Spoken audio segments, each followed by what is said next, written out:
এই জন্য মানুষ তোমাকে হাজি বলে। দুনিয়াতে তোমার স্বপ্ন তোমার নিয়ত পূর্ণ হয়ে গেছে, মানুষ খুব হাজি বলেছে, এখন তুমি তার বদলা কিছু পাবে না, যা পাওয়ার দুনিয়াতে পেয়ে গেছে। এই জন্য বিরাদর ইসলাম, প্রত্যেক জিনিসের ফল, প্রত্যেকটি আমলের ফল তার নিয়তের উপরে নির্ভর করে।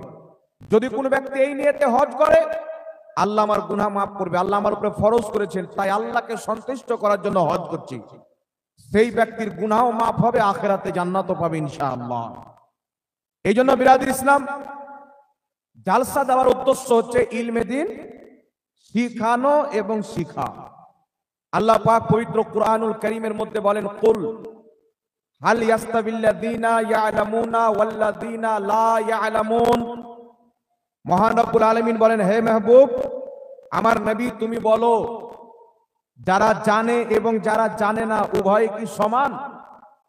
ইমাম জালালউদ্দিন সিউতি রাহমাতুল্লাহ আলাইহি উক্ত আয়াতের তাফসিরে জালালাইনের মধ্যে করছেন, লা ইয়াস্তাবি, যারা জানে এবং যারা জানে না উভয়ে কোনোদিন সমতুল্য হতে পারে না। একটু জোরে বলতে হবে সুবহানাল্লাহ।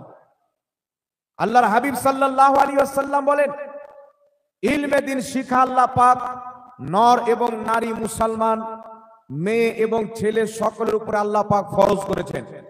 আল্লাহর নবী সাল্লাল্লাহু আলাইহি ওয়াসাল্লাম বলেন, তোমরা শিক্ষা অর্জন করো, লাউ কানা বিসিন, যদি তোমাদেরকে চীন দেশ যেতে হয় সেখানে গিয়েও ইলম অর্জন করে এসো। একটু জোরে বলতে হবে সুবহানাল্লাহ।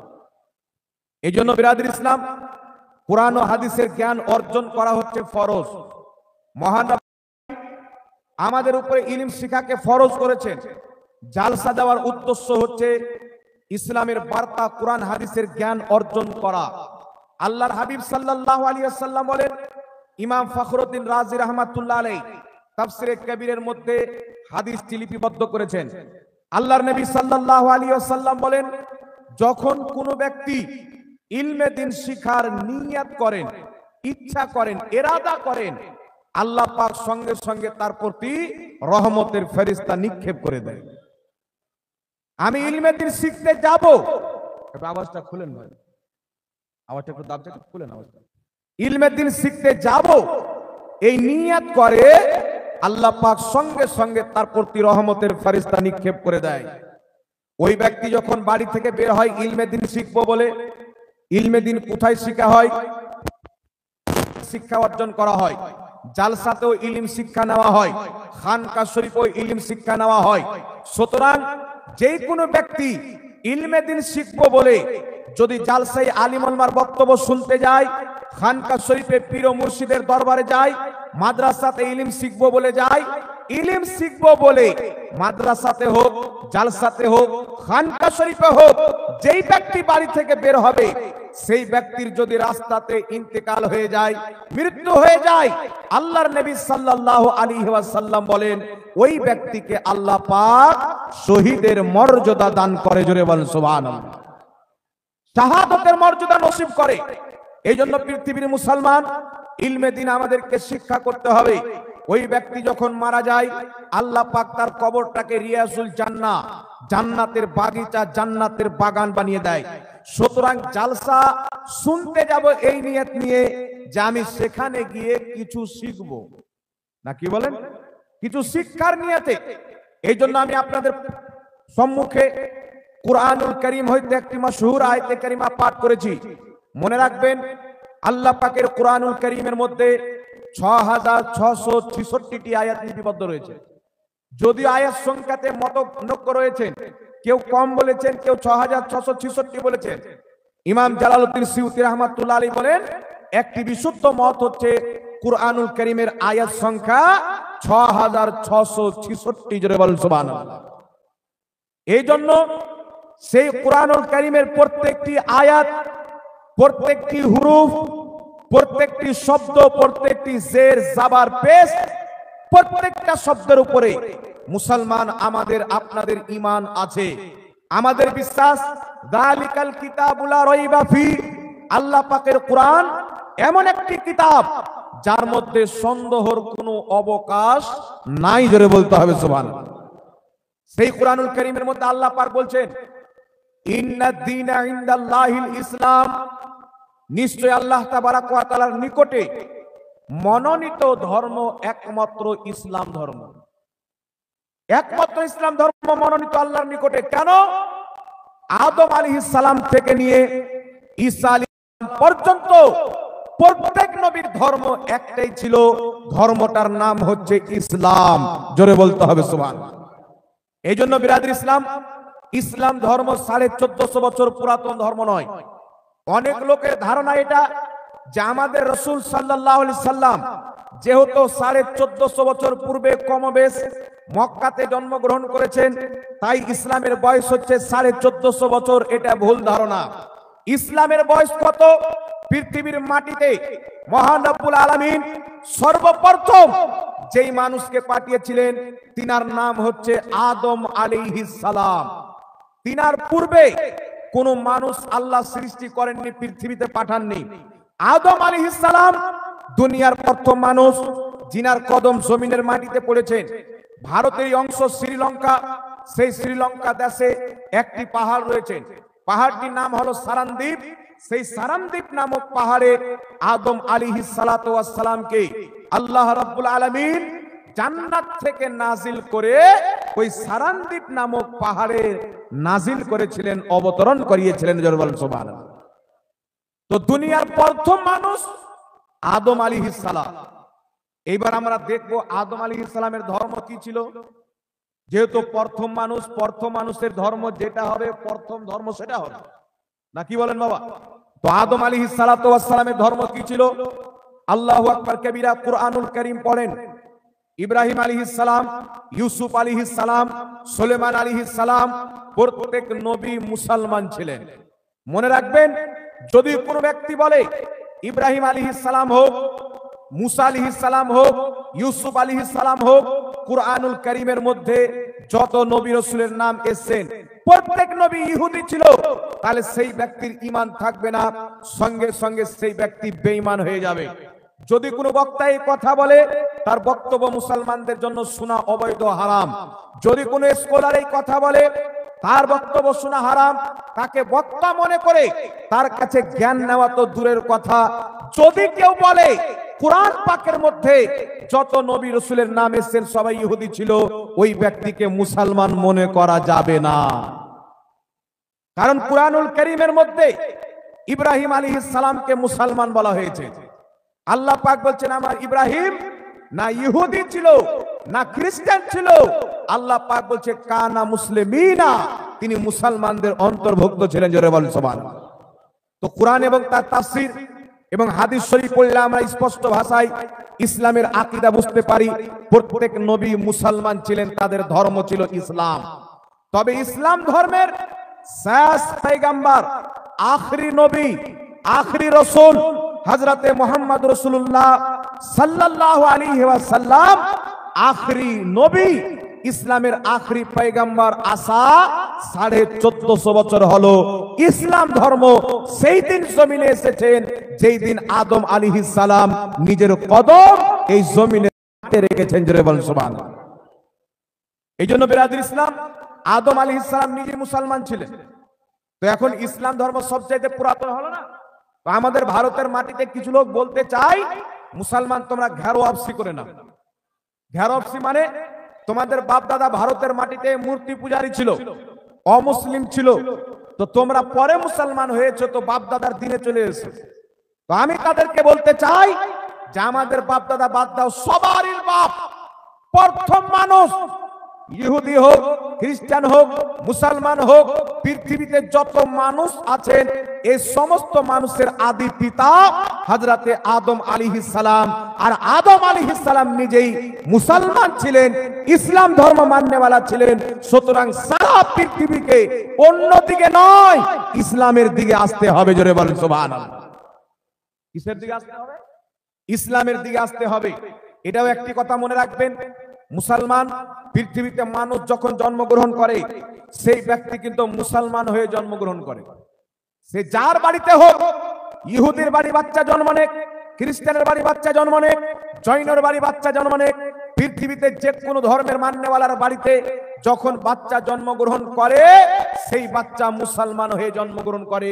এটা আমার আপনার নবী সাল্লাল্লাহু আলাইহি সাল্লাম নিজের পবিত্র জবান দ্বারা বলে গেছেন। জোরে বল সুবহানাল্লাহ।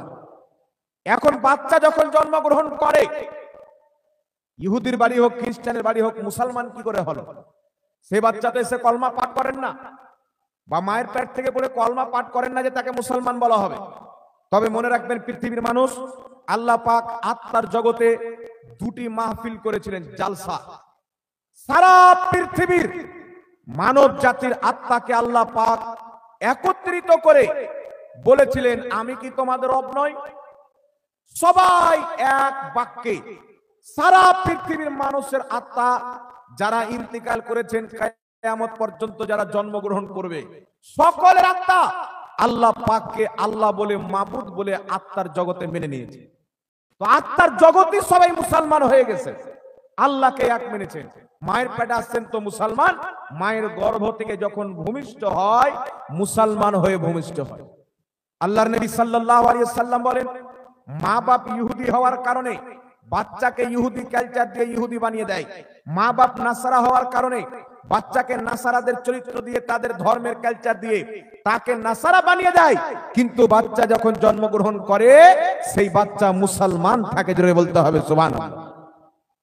এক আল্লাহ বিশ্বাসিত থাকে।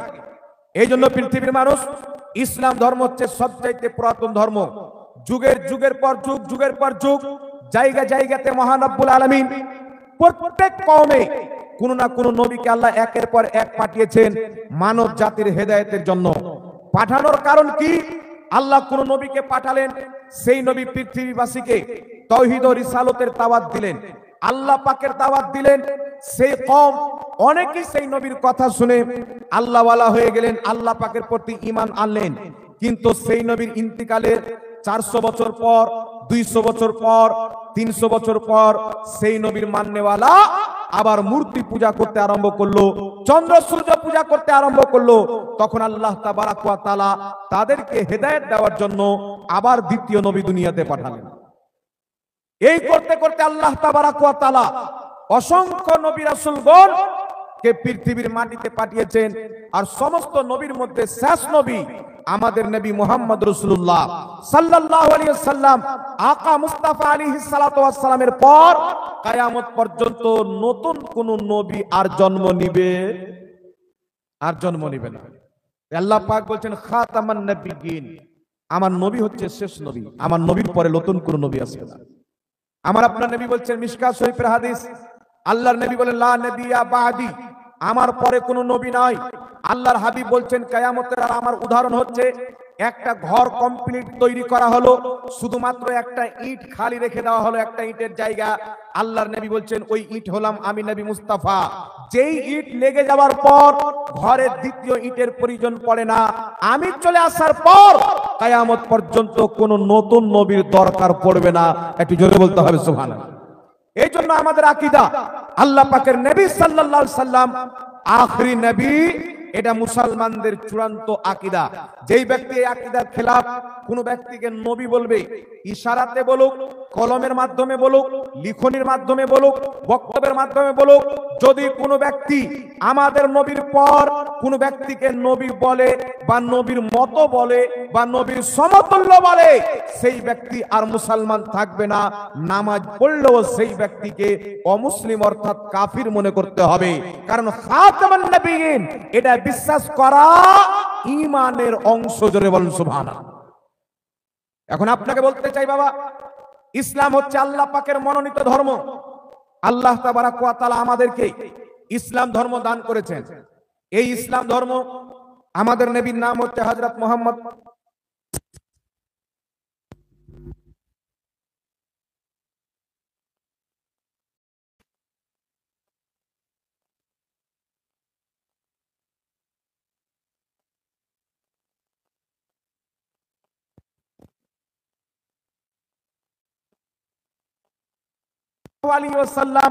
পৃথিবীর মাটিতে এসে ইসলামের আলো জ্বালিয়ে দিয়েছেন। যখন মহিলাদেরকে জীবিত পোতা হতো, যখন আপনার পিতামাতাকে বাড়ি থেকে বের করে ফেলে দেওয়া হতো, যখন আপনার বড়দের সম্মান করা হতো না, যখন আপনার পাথর কাকরের পূজা করা হতো, আল্লাহকে বাদ দিয়ে দেওয়া হয়েছিল, এমনি সমাতে আমার আপনার নবী রাহমাতুল লিল আলামিন সাল্লাল্লাহু আলাইহি ওয়াসাল্লাম পৃথিবীর মানুষকে এসে মহিলাদের কি মর্যাদা, এই মর্যাদা আমাদের নবী শিখিয়েছেন। পিতামাতার কি সম্মান আমাদের নবী জানিয়েছেন। আল্লাহ পাক কাকে বলে, এক আল্লাহর ঠিকানা পৃথিবীর মানুষকে আমার আপনার নবী দান করেছেন। জোরে বলতে হবে সুবহানাল্লাহ। এই জন্য বিরাদর ইসলাম হাদিস শরীফের মধ্যে এসেছেন, মান ক্বালা লা ইলাহা ইল্লাল্লাহ দাখালাল জান্নাহ। যেই ব্যক্তি লা ইলাহা ইল্লাল্লাহ পাঠ করে নেবে, সেই ব্যক্তি জান্নাতে প্রবেশ করবে।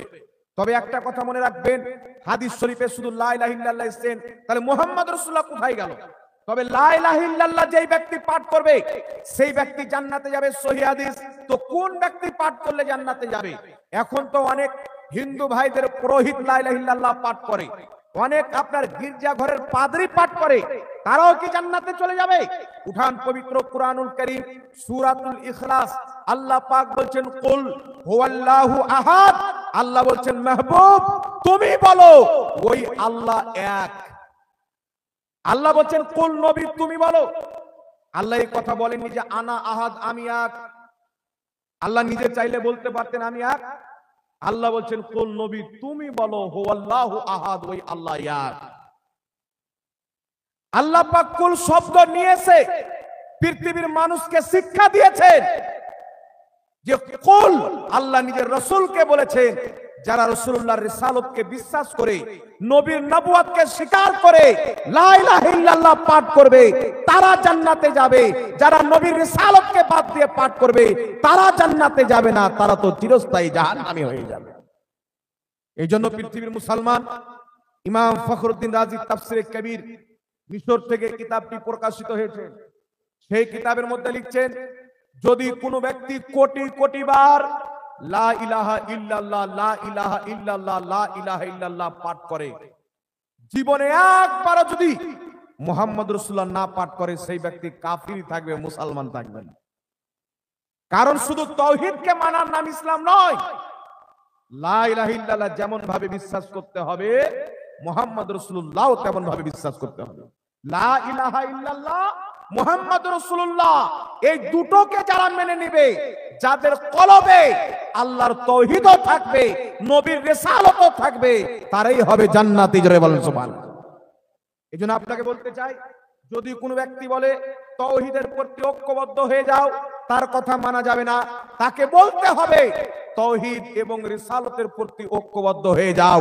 কারণ যেমন আল্লাহর তাওহীদকে মানা জরুরি, নবীর রিসালাতকে মানাও জরুরি। সুবহানাল্লাহ। পৃথিবীতে এমন কোন নজির, এমন কোন উদাহরণ পৃথিবীর জমিনে পাওয়া যায় না যে শুধু লা ইলাহা ইল্লাল্লাহ বলেছেন আর জান্নাতে চলে গেছে। কারণ সবাই জানেন যে পৃথিবীর লা ইলাহা ইল্লাল্লাহ আল্লাহর তাওহীদ পেয়েছেন তো মুস্তাফার দরবার থেকে পেয়েছেন, নবী পাক থেকে পেয়েছেন। সুতরাং যার মাধ্যমে আমরা